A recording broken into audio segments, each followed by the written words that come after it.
నిజంగా మన ఆడోళ్ళకు బంగారం మీద మస్తు పాయిరం ఉంటుందట కదా నల్లా. బంగారం గురించి కూడా ఇంట్లో లొల్లులు జవడాలు కూడా అవుతుంటాయట కదా.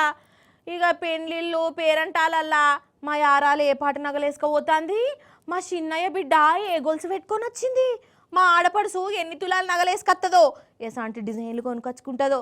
ఇగో గిట్లనే ఆలోచనలు కూడా ఉంటాయట కదా. అంటే వాళ్ళు వీళ్ళు అనుకోగినా నాకు తెలియదు. మరి మొగోళ్ళకు బంగారం అంటే భయం, ఏడగొనమంటారు అని. అసంటిది ఇగో గీ బంగారు రాజులను చూసి మన ఆడోళ్ళు ఎంత కులుకుంటారో, ఎంత పరేషాన్ అవుతారో ఏందోపో. ఇంతకు ఎవరు వాళ్ళు అని అంటారా? పాండ్రి మన తిరుపతిలో ఎంకన్న కాడికి నడువురి.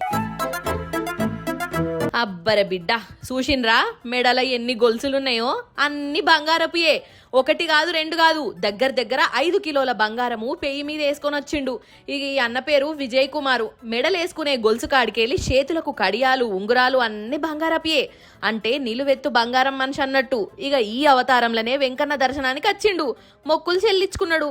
ఇక భక్తులైతే ఈయననే చూసుడు కాదా. మరి తులం బంగారం కొనాలంటేనే ఈ నెల వచ్చే నెల అనుకుంటా వాయిదాల మీద వాయిదాలు వేసుకుంటారు.